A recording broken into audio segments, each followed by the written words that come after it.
ये और अब हमारे बीच में उपस्थित है आचार्य पूज्य धनंजय भाई व्यास, मुंबई से हमारे बीच में पधारे हैं। आपका एक छोटा सा गुजराती में परिचय प्राप्त है तो मैं आप सभी के बीच में रखूं। आप साहित्य शास्त्री छो, साहित्य आचार्य, व्याकरण शास्त्री, वेदांत आचार्य, एमए विथ संस्कृत, संस्कृति भूषण, संस्कृत विशारद। સંસ્કૃત, ગુજરાતી, હિન્દી, મરાઠી અને ઇંગ્લિશ જેવી ભાષાઓ ઉપર પ્રભુત્વ છે આપનું. અનેક સેમિનાર, પરિસંવાદોમાં શોધપત્રોની પ્રસ્તુતિ અને સભાધ્યક્ષ તરીકેની કામગીરી કરી છે આપે. શ્રીમદ ભાગવત, શ્રીમદ ભગવદ્ ગીતા, ઉપનિષદો અને પુષ્ટિમાર્ગીય ગ્રંથો ઉપર સ્વતંત્ર પ્રવચનો, શ્રીમદ ભાગવતની કથા 1986થી શરૂ કરી અત્યાર સુધી 290 શ્રીમદ ભાગવત કથાઓ અને 1100થી વધુ પ્રવચનો આપી ચૂક્યા છો. શ્રી સોમૈયા સુર ભારતી પ્રતિષ્ઠાનમમાં મુખ્ય નિર્દેશક તરીકેની 3 વર્ષ ફરજો બજાવી છે. દશમ વિશ્વ સંસ્કૃત કોન્ફરન્સમાં ભાગ લીધેલો છે. 13થી વધુ વર્ષો સુધી શ્રી માટુંગા ગુજરાતી સ્ત્રી મંડળમાં સાપ્તાહિક પ્રવચનો આપ્યા. ગુર્જરી સંસ્કાર અને આસ્થા ડીડી 11 જેવી ચેનલોમાં પ્રવચનો, કથાઓ અને ઇન્ટરવ્યૂઝ આપેલા છે. 2006માં ત્રિવેણી કથાકાર મિલનમાં પૂજ્ય મોરારી બાપુ દ્વારા સન્માન થયું. 2020માં ભાગવત કૌસ્તુભનો એવોર્ડ પ્રાપ્ત થયો અને તાજેતરમાં જ 23 ઓગસ્ટ 2023ના દિવસે પૂજ્ય શ્રી મોરારી બાપુ દ્વારા વ્યાસ એવોર્ડ એનાયત થયો છે. तालियों नाद साथे अपने आवकारिए. और आज आप हम सभी को सप्तम स्कंद जिसे ऊती लीला कहते हैं तो उस विषय पर आप हम सभी को प्रवचन प्रसाद बांटेंगे. आपका विषय है ऊतयः कर्म वासना. श्री भागवत प्रतिपद मणिवर भावांशुभूषिता मूर्ति श्रीवल्लभाभिधान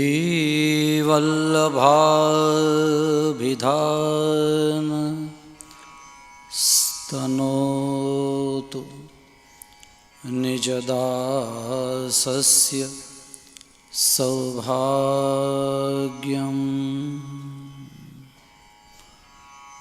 चिन्तासन्तान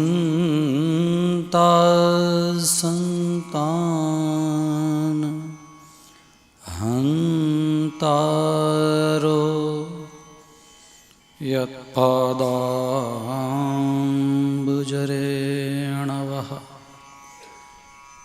स्वीयानां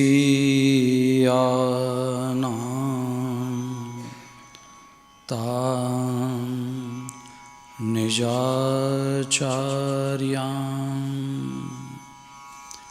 प्रणमामि मुहुर्मुहुः. नमामि हृदये शेषे लीलाक्षीराब्धि शायिनं लक्ष्मी सहस्र लीलाभिः सेव्यमानं कलानिधिम्.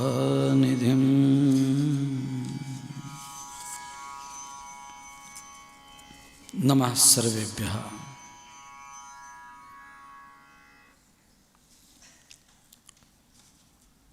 परम पूज्येषु प्रातस्मरणीयेषु दादाजी चरणेषु विलसन्तु नतयः. परम पूज्य चरणाः मत्सन्मुखं विराजमानाः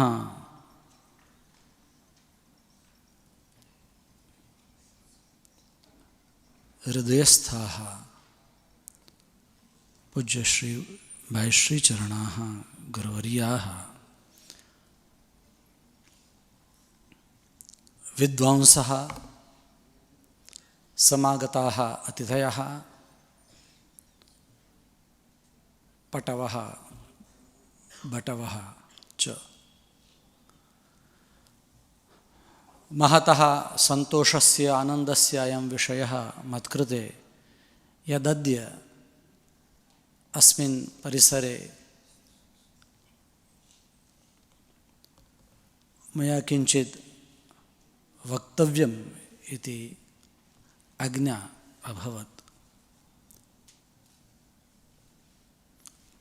आत्मनः इदं सौभाग्यं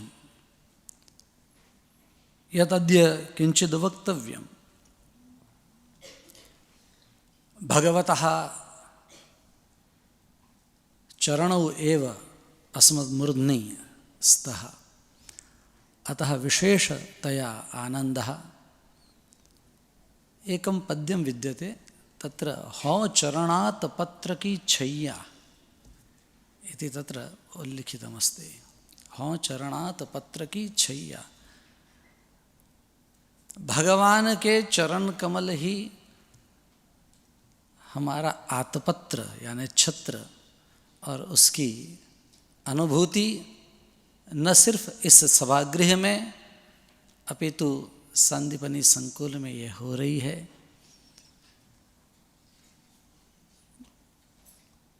बार बार आज मेरे पूर्व वक्ताओं ने भी पूज्यपाद दादाजी को याद किया।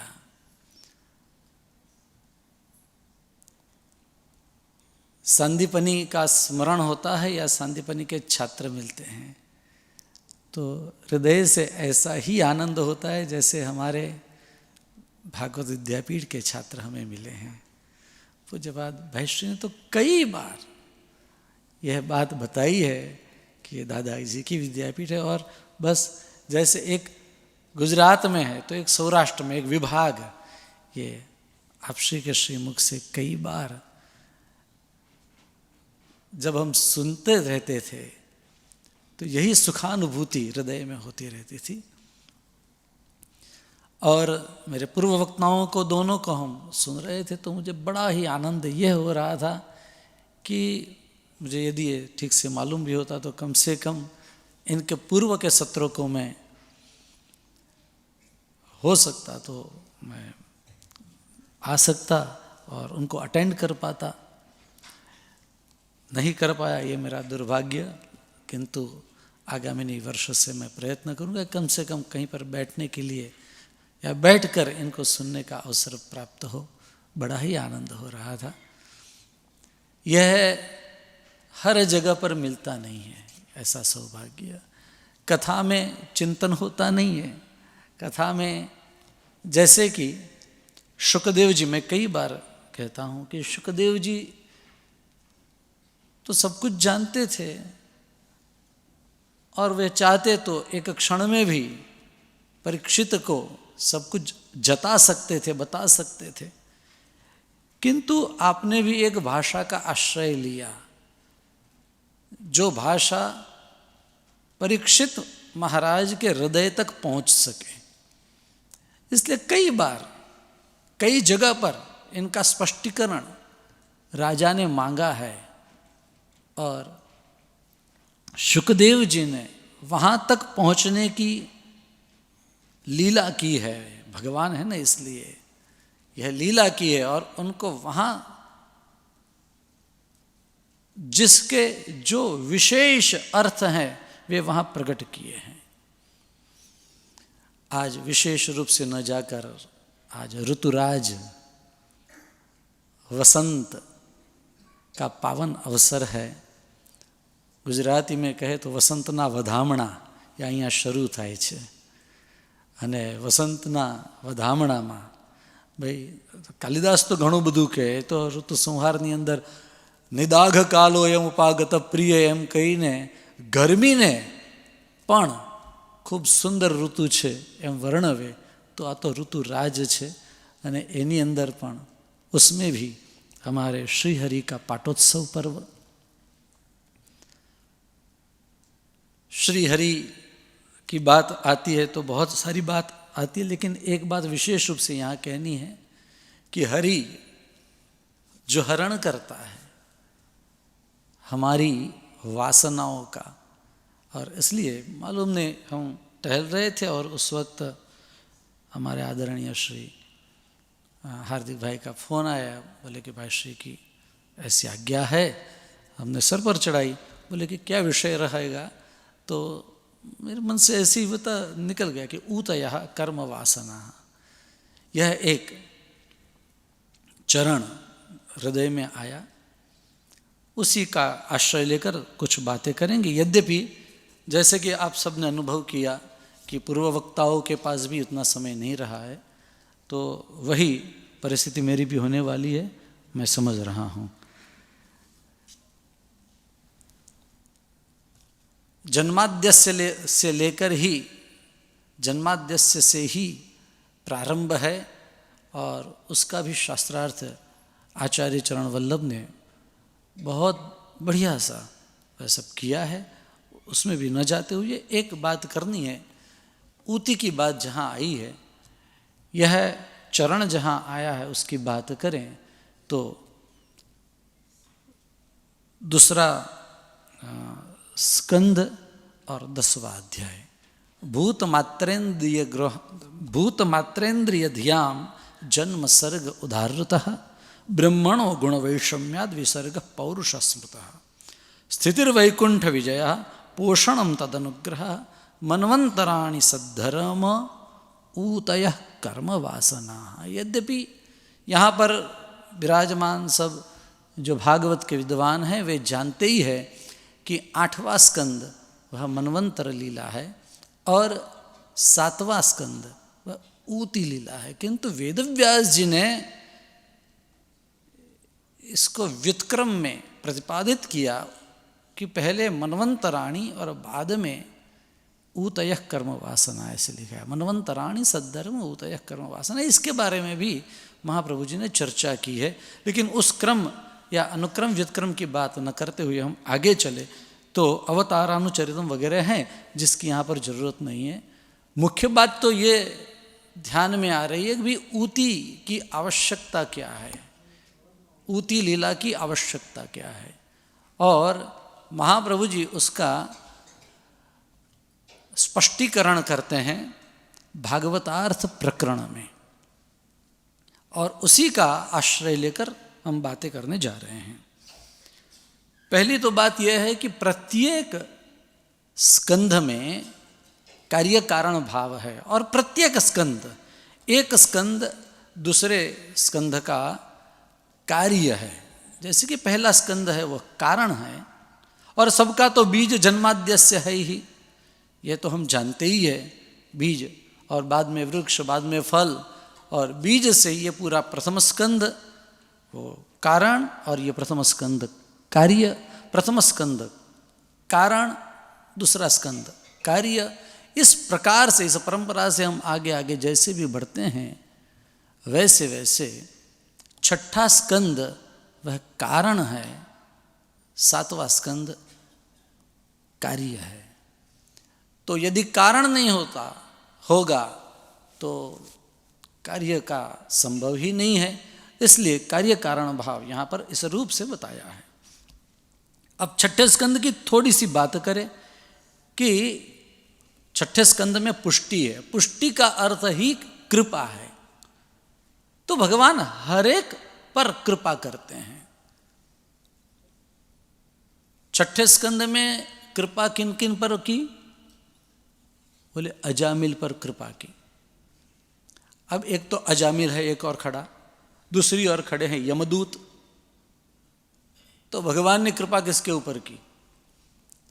अजामिल के ऊपर की या यमदूतों के ऊपर की है? बोले दोनों के ऊपर की है। भगवान ने आगे जाकर कृपा की इंद्र के ऊपर, और विश्वरूप का वध हो गया, तो बोले इंद्र के ऊपर कृपा की या विश्वरूप के ऊपर कृपा की है? बोले दोनों के ऊपर कृपा की है। आगे जाकर वृत्रासुर की बात आई, दधीचि की बात आई, उन दोनों का भी, वृत्रासुर का वध हुआ है और दधीचि जी ने प्राण त्याग किया है, तो बोले इनके ऊपर, बोले उनके ऊपर भी भगवान ने कृपा की है। किस प्रकार से कृपा की है इसका स्पष्टीकरण महाप्रभु जी करते हैं। और आगे जाकर बता रहे हैं कि मरुत, उनके ऊपर भी कृपा की, अंत में मरुत की बात आई। अब इन सारी की सारी बातों को सुनने के बाद अब महाराज परीक्षित पूछ रहे हैं कि भगवान पक्षपात क्यों कर रहे हैं। समप्रिय सुरत ब्रह्म भूतानाम भगवान स्वयं इंद्रस्यार्थे कथम दैत्यान अवधीत, और वह भी विषमो यथा, वहाँ वैषम्य भगवान का दिख रहा है। और महाप्रभु जी कहते हैं ये वैषम्य पुष्टि में यानी कृपा में दोष रूप है, वैषम्य नहीं होना चाहिए। और अगर वैषम्य है तो वो भगवान कैसे, भगवान पक्षपाती नहीं है, यह बात बताने के लिए पूरी ऊती लीला है। ये ऊती यानी वासना वह कैसे कैसे किस प्रकार से है उसकी बात यहां पर बताई है। बोले मनुष्यों के ऊपर कृपा की, देवों के ऊपर कृपा की और दैत्यों के ऊपर कृपा की। मनुष्य यानी अजामिल मनुष्य है, उसके ऊपर भगवान ने कृपा की। भगवान ने देवता के ऊपर भी कृपा की, इंद्र के ऊपर कृपा की। और दैत्य मरुत, मरुत तो दैत्य है लेकिन उनका स्वभाव परिवर्तन कर दिया। दैत्य होने के बाद भी, दिति के पुत्र होने के बाद भी वे देवताओं में माने जाते हैं मरुदगण। तो अजामिल के ऊपर उसके कर्म का लोप किया भगवान ने। अजामिल के कर्म का, देखो इन तीनों के लोप क्या हो गए। अजामिल के कर्म का लोप हो गया, इंद्र के मृत्यु का लोप हो गया, नारायण कवच से इंद्र की रक्षा हुई है, और मरुत के स्वभाव का लोप हो गया है। दितिज होने के बाद भी, दिति के पुत्र होने के बाद भी उनका स्वभाव दिति के पुत्रों जैसा नहीं रहा। यह भगवान की कृपा है। तो इस प्रकार 3 प्रकार की पुष्टि का वहां पर वर्णन किया। और जिनको दुख हुआ है उनके ऊपर भी कृपा। जैसे अजामिल के घर पर आए हुए यमदूत खाली हाथ वापस लौटे। कहीं पर आपने देखा कि यमदूत कभी कहीं से भी खाली हाथ लौटते ही नहीं है। अजामिल के यहाँ आए और खाली हाथ तो लौटे ही लौटे, लेकिन विष्णु दूतों के मार खाकर लौटे, बहुत सारी मार। अरे वहाँ पर भी उनके जो सेठ है यमराज, उन्होंने भी उनको करीब कोटि सुनाई और समझा कि तुमको मालूम नहीं है कि किनको लाना चाहिए किनको नहीं लाना चाहिए। तान आना यध्वम असतो कृत विष्णु कृत्यान, जिह्वान वक्ति ऐसे लोग हो उनको तुम घसीट कर ले आओ मेरे पास। यमराज ने भी उनको डांटा है, किंतु फिर भी वह उनके ऊपर कृपा हुई है। तो इनकी भी जो भी यमदूत है, विश्वरूप है, दधीची है, वृत्र है, उनके ऊपर भी भगवान ने पुष्टि यानी कृपा ही की है। यह बात यहां पर बताते हुए कहते वो जरा सूक्ष्मता से देखेंगे तब वह समझ में आएगी। एक बात है, एक जगह पर एक माता पिता बच्चों को कुछ दे रहे थे, तो एक बच्चे को उसने आइसक्रीम दी और दूसरे ने कहा कुछ समझे नहीं और उसको कुछ पिज़्ज़ा दिया। तो बोल रहे हैं कि भाई इसके ऊपर ज़्यादा प्रेम है जिसको आइसक्रीम खिला रहे हो। बोले नहीं, वो खुद ही कह रहा है नहीं मुझे गले में ज़रा ठीक नहीं है और मुझे पिज़्ज़ा खाना है। तो वह बच्चा दूसरा कुछ खा रहा है, ये खा रहा है। तो माता पिता ने क्या दोनों के साथ पक्षपात किया है? ये एक प्रश्न है। जिसकी जिसमें रुचि है उसको वह दिया है, और यह समझाने के लिए पूरा 7वां स्कंद है। और हर एक प्रत्येक अध्यायों में महाप्रभु जी बता रहे हैं कि यहाँ इस प्रकार की ये वास्ता है और उसकी वासना है, और वह वासना यानी इच्छा भगवान ने पूर्ण की है, और पूर्ण करना ही पुष्टि है, पूर्ण करना ही कृपा है। और इस ऊती की बात यहाँ पर, अब वह कर्म से बंधी हुई है, किस प्रकार से है कर्म वासना, उसकी भी बात यहाँ पर बताए कि बोले ततः 15 श्री भागवतार्थ प्रकरण का 7वां स्कंद जिसकी दूसरी कारिका, ततः 15 ऊति सप्तम ईरियते पुष्टि दोष निवृत्त्यर्थम। ये कृपा का जो दोष है, कौन सा दोष? भगवान कृपा करते हैं तो सिर्फ देवताओं के ऊपर करते हैं? बोले ऐसा नहीं है, भगवान सबके ऊपर कृपा करते हैं, लेकिन यह कृपा सबके ऊपर हो रही है समझ में नहीं आ रही है। जिसको आइसक्रीम मिली है उसकी वही चाहत थी, जिसको पिज़्ज़ा मिला उसको वह चाहता था, जो चाहता था उसको वही भगवान ने दिया।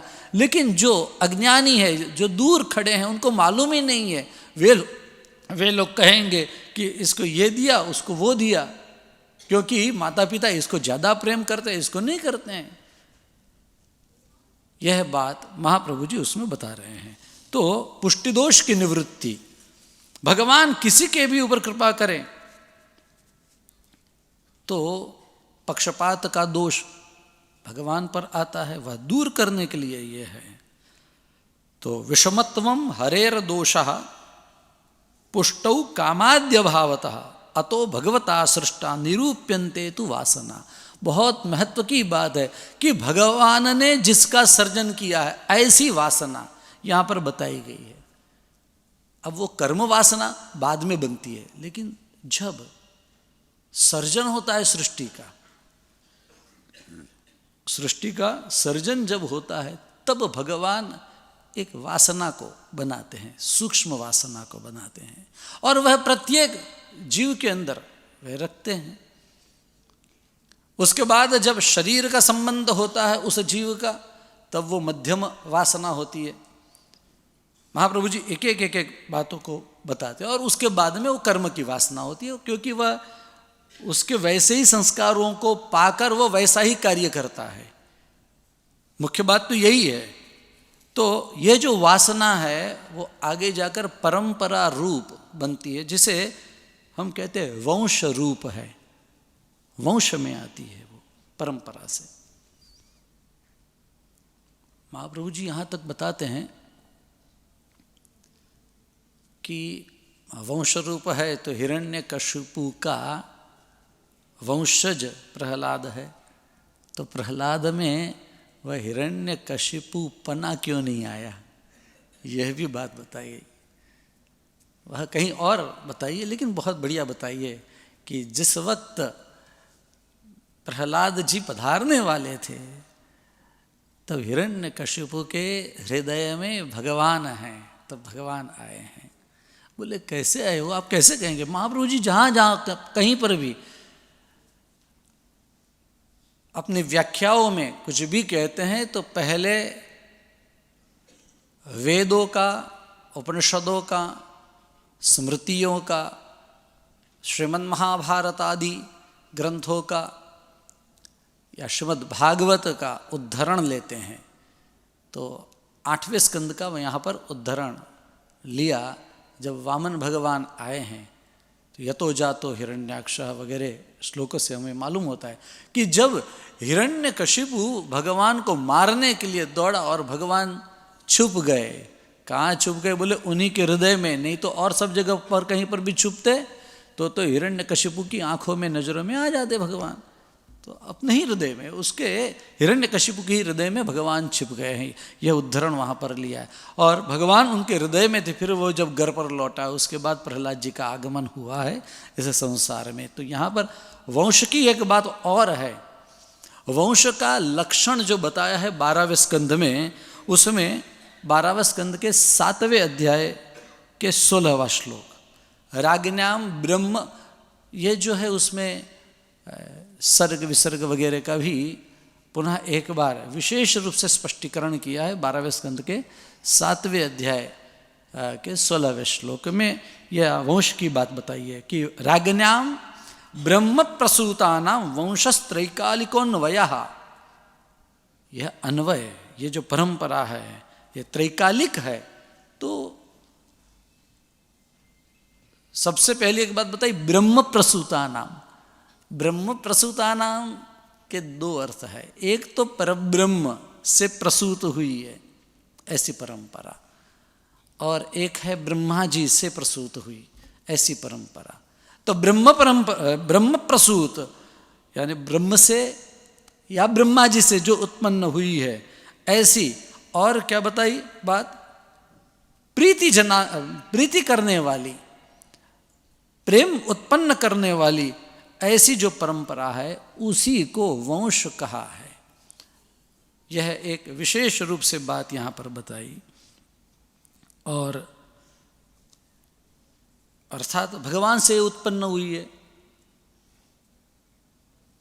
जब वंश की ही बात करें, वंश से ही वासना है, तो वंश की बात बताए, और ये वंश तो ब्रह्म से लेकर यहाँ तक है, तो ब्रह्म ने जिस वासना का प्रागट्य किया और जीव के अंदर रखी, उसकी बात यहाँ पर करने जा रहे हैं।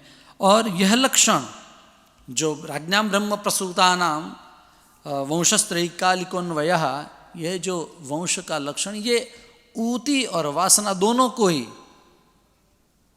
पुष्ट करता है, यानी ये दोनों के लिए है, ये सिर्फ और सिर्फ एक के लिए नहीं है। यह बात यहाँ पर स्पष्ट की है महाप्रभु जी ने। और भगवान ने जिसका यहाँ पर जो वासना है 7वें स्कंध में, वह कौन सी वासना है? तो बोले भगवान ने जिसे बनाया है, भगवान की रचित वासना यहाँ पर बताई है, भगवान ने उसकी रचना की है। यह बात बताकर श्री महाप्रभु जी कहते यही इस स्कंध का अर्थ है। अब यह स्कंध का अर्थ जब बताया तो शास्त्र का अर्थ साधारण रूप से हमें मालूम होना चाहिए। उसमें भी भगवान श्री हरि की यह लीला है, यह बात स्पष्ट की है। आनंदस्य हरेर लीला शास्त्रार्थ है, यह शास्त्र का, श्रीमद् भागवत नाम के शास्त्र का अर्थ यह है कि आनंद रूप हरि की लीला ही श्रीमद् भागवत है। और श्रीमद् भागवत जी के आनंद रूप हरि की लीला में यह लीला यानी वासना वाली लीला, भगवान कैसे वासना उत्पन्न करते हैं प्रत्येक प्राणी के अंदर। भगवान के न चाहने पर कुछ नहीं होता है, तो हमारी इच्छा भी तो न होगी, और जो भी इच्छा होगी, चाहे अच्छी चाहे बुरी, चाहे मध्यम चाहे मिश्र, कैसी भी इच्छा होगी, तो उसमें मूल रूप से भगवान ही है। यह यहाँ पर बात बताई। और यह वासना ऐसे तो 3 प्रकार की स्पष्ट रूप से है, आदि भौतिक, आदि दैविक, आध्यात्मिक वगैरह तो हम जानते ही है। और पंचात्मकम कर्म जो है वो 5 है, और इसलिए ततः पंचदशधा निरूप्यते, और इसलिए वो 15 प्रकार उसके हो जाते हैं। ये न्याय शास्त्र में भी उत्क्षेपण, अपक्षेपण, आकुंचन, प्रसारण, गमन वगैरह तर्क સંગ્રહમાં તો ભણતા જ હતા, એ પછી પણ એનું બહુ મોટો વિસ્તાર તર્ક ભાષામાં ને ન્યાય સિદ્ધાંત મુક્તાવલી વગેરે પછી ઘણા બધા ગ્રંથોની અંદર આવ્યો। तो ये जो पंचकर्म हैं शास्त्र के, तो ये 5 कर्म इन 3 प्रकार से अगर विभक्त होते हैं तो कुल मिलाकर 15 होते हैं। इसलिए ऊती के यहाँ पर 15 अध्याय बताए हैं, और बहुत सारी अलग अलग बात बताई है। जैसे कि 5 अलग अलग 3 प्रकरण बताए हैं। तो एक अविद्या का, एक विद्या का, और एक अधिष्ठानादि जो कर्म हैं उनके हैं। विद्या, अरे पहले अविद्या, क्योंकि पहले हिरण्यकशिपु की बात बताई है। तो अविद्या की बात करें तो देहाध्यास, इंद्रियाध्यास, अंतःकरणाध्यास, प्राणाध्यास और स्वरूप विस्मृति, ये 5 अविद्याएं हैं। उनके 5 अध्याय। एक दूसरा प्रकार ये भी बताया है। और विद्या, वैराग्यम, सांख्य योगौ च तपो भक्तिश्च केशवे, ये 5 विद्या के प्रकार हैं। तो वैराग्य, सांख्य, योग, तप और भक्ति, ये 5 पर्वा विद्या है जिसकी बात बताई। और वह मध्यम प्रकरण, बीच वाला जो प्रकरण जिसमें प्रहलाद जी की कथा है। और अधिष्ठानम तथा कर्ता करणंच पृथक विधम विविधाश्च पृथक चेष्टा दैवंचैवात्र पंचमम, इसे हम जानते हैं। ये जो 5 है वो अधिष्ठान आदि कर्म 5 है, क्योंकि वो कर्म पंचाध्यायी में है, इसलिए वहाँ पर ये 5 रखे हुए हैं। तो यहाँ पर भी 3 और 5, 3 बटा नहीं, 3 से गुना 5, 15 अध्याय होते हैं। ये भी बात फिर से एक बार हमने देखा। अब हम मूल बात पर आए तो ऊतयः कर्म वासना, जिसमें भागवतार्थ प्रकरण में बताया कि कर्मभ्यस्ता, उसकी मैं कारिका पढ़ता हूँ। ताश्च कर्म भी रेवोक्ता कर्मभ्यस्ता पृथंगमताः। ये सारी की सारी वासनाएं एक तो कर्म भी यानी कर्म से उत्पन्न होती है, और दूसरी एक बात बताई कर्मभ्यः ताः पृथंगमताः, तो वह कर्म से अलग भी है। ये दो बात अति महत्व की है। और इसलिए अब इसका मंडन करते हुए कहते हैं कि इसीलिए अतः पुष्ट्यापि भगवान यत् करोति स्वलीलया जीवानां तत्तथैवेष्टं वासना वशतः स्फुटम। भगवान अपनी लीला से जो कर रहे हैं कृपा से, वे सब उसी प्रकार से होते हैं। कैसे? तो एक बात बताई है कि वासना वशतः स्फुटम जीवानाम तत्थैव इष्टम। जीवों का वह सब प्रिय होता है। जिसको पिज़्ज़ा प्रिय है उसको वो मिल गया तो फिर वो ना आइसक्रीम मांगेगा ना और कुछ मांगेगा।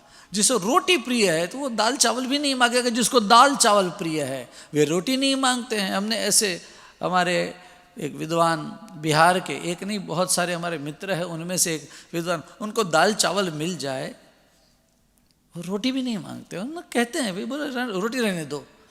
और ऐसे भी हमारे गौरजरीय मित्र है जिनको रोटी और सब्जी मिल जाए तो फिर वो दाल चावल बोलते नहीं नहीं रहने दो, दाल सिर्फ चावल इतना ही लेंगे जब जिससे भोजन का प्रारंभ हो सके, अपोषण आदि कार्य हो सके, इसीलिए वे लेते हैं, बाकी लेते भी नहीं। तो जिसको जो रुचिकर है भगवान उनको वही चीज देते हैं। इसलिए बताया कि जीवानाम तत्तथैवेष्टम वासनावशतः स्फुटम। भगवान ने वासना रखी और वही लोगों को वह अच्छा भी लगता है। जिसको जो चाहिए वो भगवान दे देते हैं, तो फिर वहां पक्षपात क्या रहा? ये बात यहां पर बता रहे हैं। तो जीव के अंदर जब वासना प्रवेश करती है, बाजू कोई बार जीव माया भी जाए, तो जीव में जो वासना तीन प्रकार की आती है। सबसे पहले जब जीव भगवान से अलग होता है तब भगवान ये वासना का बीज रखते हैं, उसको सूक्ष्म वासना कहते हैं। और दूसरी जब वह देह के साथ संबद्ध होता है या देह में प्रवेश करता है तब वह मध्यम वासना। ये दोनों वासनाएं जड़ और जीव के मिलान के लिए हैं, इनके मिलन रूप हैं। अब यहाँ से इन दोनों का मिलान होता है, जड़ और जीव का। और तीसरी जो वासना होती है वह कर्म से होने वाली वासना, वो प्रत्येक के साथ वह जुड़ी हुई रहती है। वह वासना मन में पैदा होती है, वह भगवान के यहाँ पैदा नहीं होती है। भगवान उत्पन्न उसको नहीं करते हैं। भगवान ने जो बीज बोया है उस अनुसार वह वृक्ष फलता है, वह मन में फलता है, वह मन में ही पनपता है, बड़ा होता है, वह पुष्पित पल्लवित और फलित होता है। तो यह जीव जिसके लिए मैंने देह के साथ जो जुड़ा है उसके लिए भी यही बात बताई है। इसलिए जीव के ये इन प्रकारों को चतुर्थ स्कंद में नारद जी ने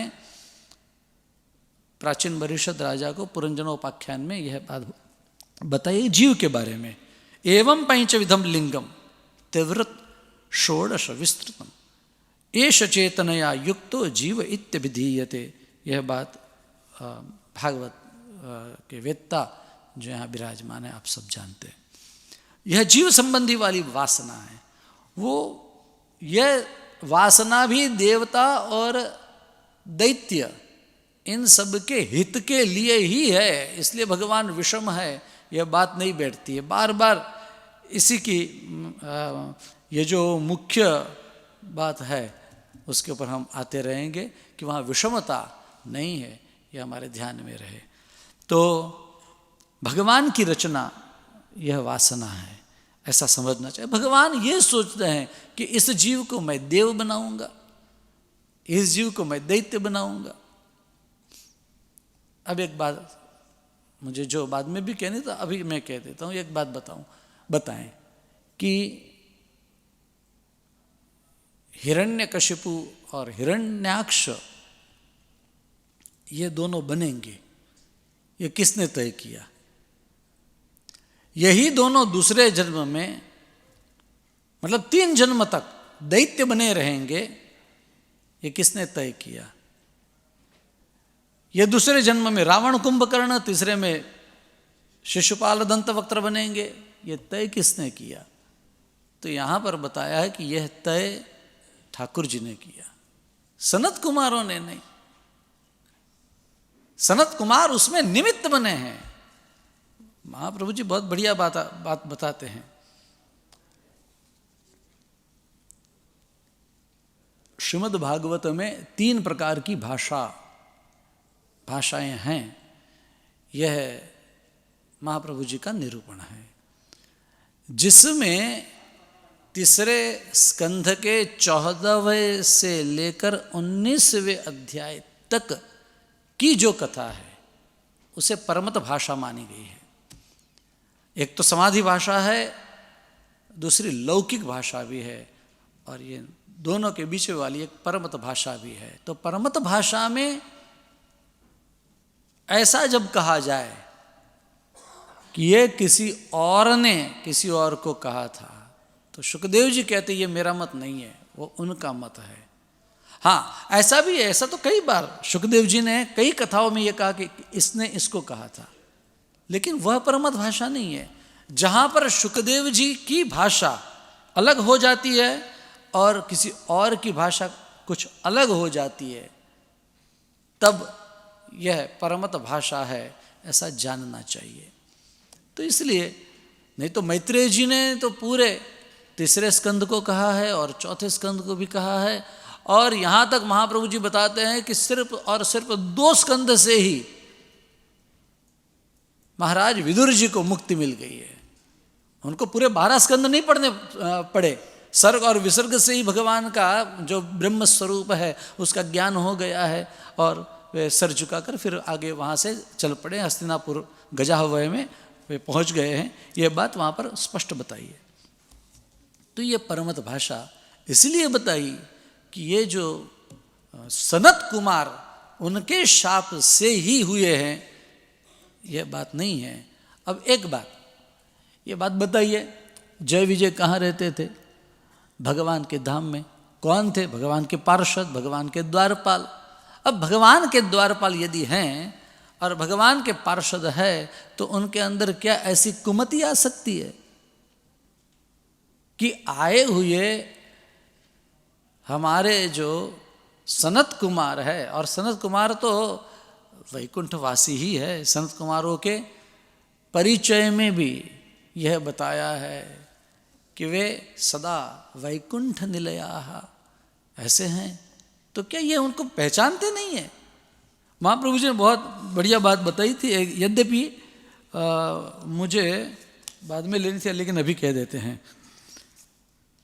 वैकुंठ स्थितानाम सेवकानाम भगवत परिचर्या या उच्चैर्गतानाम, भगवत सेवा से जो ऊपर पहुंच चुके हैं, वैसे जो वैकुंठ रहे हुए हैं। अरे हम यहाँ जब सांदीपनी में आते हैं तब भी यहाँ के जो द्वारपाल हैं वे भी ऐसे ही जय श्री कृष्ण ऐसा कहकर हमारा अभिवादन करते हैं। यह है, मैं आज इस परिधान में हूँ इसलिए नहीं, किसी को भी तो वैकुंठ वाले क्या उनका सम्मान नहीं करेंगे जो आए हैं उनका?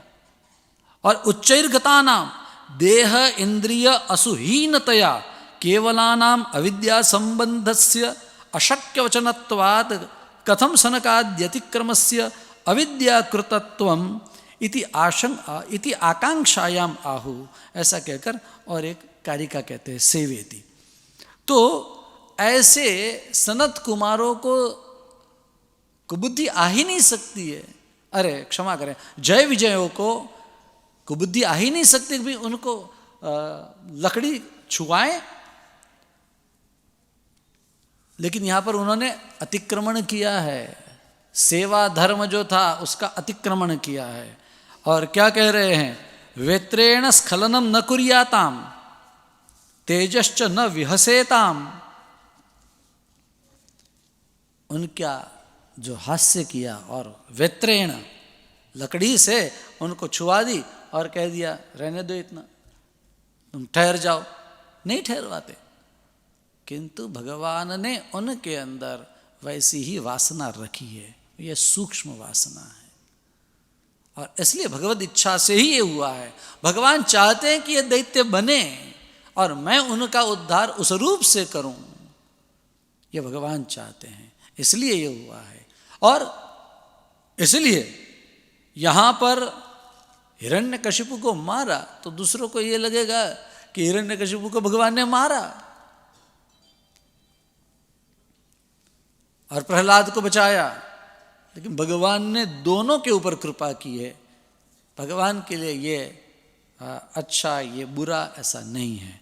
तो अभी और क्या बता रहे हैं, इदानिम वो ऐसा भी कह सकते थे कि इदानिम न दर्शनावसरः, वो प्रणाम करके ऐसा नहीं कह सकते थे जय विजय उनको, सनत कुमारों को, कि अभी भगवान के दर्शन नहीं होंगे।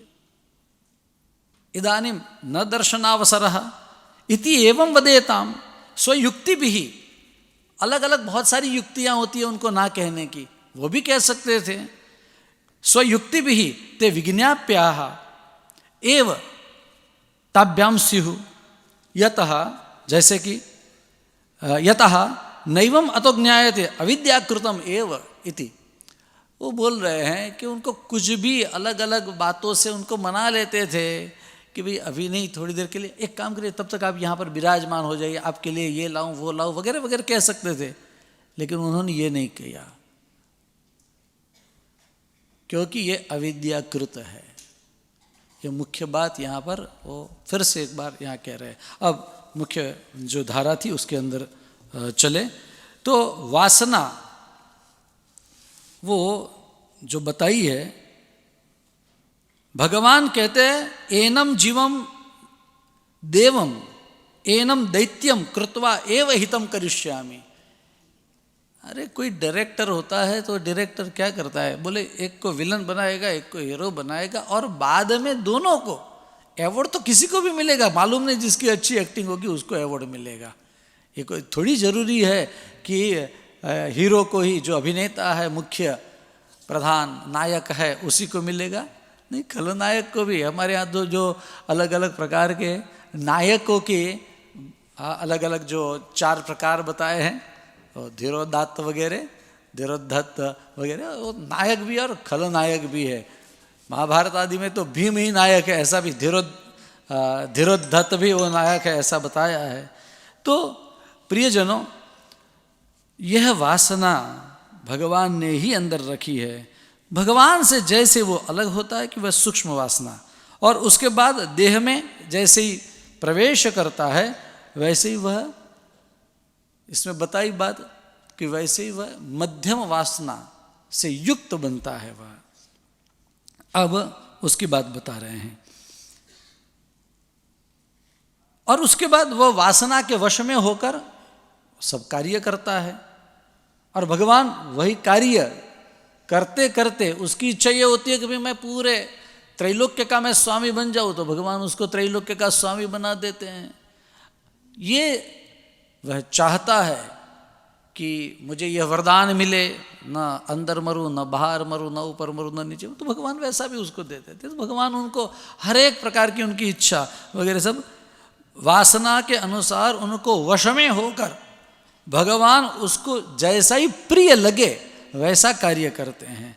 तो पक्षपात करणे ही इतरस्य, एक पक्षपात करणे ही इतरस्य अनिष्ट करणे कर्तरि वैषम्यम न तो तद वासनाम अनुसृत्य। हाँ, कर्तरि वैषम्यम न, तो भगवान का वैषम्य नहीं है। भगवान तो उसकी वासना की पूर्ति के लिए, उसकी इच्छा की पूर्ति के लिए वैसा वैसा करते हैं। तो ये जो ऊती है वो वासना जिसकी जैसी रहती है भगवान उसे पूर्ण करते हैं, ये बात बताया। और उसके अंदर बहुत बढ़िया महाप्रभु जी एक कोट करते हैं ब्रह्मसूत्र का, वैषम्य नैर्घृण्य न सापेक्षत्वादि, दूसरे अध्याय का प्रथम पाद और 34वां सूत्र, और बताते हैं कि भगवान वैषम्य नहीं करते हैं। यह इस सूत्र से भी स्पष्ट होता है। अब भगवान येषाम दैत्यानां मारणम तेषामपि मुक्ति इति तेषामपि हितमेव इति। भगवान जिसको मारते हैं उनकी भी तो मुक्ति ही करते हैं, और अगर मुक्ति करते हैं तो फिर उसमें विषमता कैसे आई? बाहिर्मुख्यादेव वैषम्यम, जो लोग बहिर्मुख है वे लोग इसको वैषम्य मानते हैं। उनको ऐसे लगता है कि भाई ये विषम है भगवान, किंतु भगवान विषम नहीं है। और इसके बाद, और इसलिए ऐसे लोगों को ऐसे प्रश्न होते हैं, लेकिन हम सब नहीं पूछने जाते, इसलिए हमारे प्रतिनिधि के रूप में महाराज परीक्षित पूछते हैं कि समप्रिय सुरत ब्रह्मन, भगवान विषम कैसे हो गए? इंद्रस्यार्थे कथम दैत्यान अवधीत। यह बात उनके हृदय में, महाराज परीक्षित के हृदय में आई। ये उसका कारण ऐसा है। अब इसमें भी दैत्य देवांश भेदेन पिता पुत्रौ निरूपितौ। अब 3 प्रकरण हैं, उसकी थोड़ी सी बात कहकर हम विराम लेंगे, क्योंकि समय का मुझे मालूम नहीं है, किंतु थोड़ा थोड़ा मेरा भाव आ रहा है। हाँ, तो बस 2-3 मिनट की बात ले लेंगे। देव दैत्य, उसमें तो ये भी बताया है युधिष्ठिर और नारद जी, इनके अंदर भी इस प्रकार के वासनारूप 3 अलग अलग भाव आए हैं।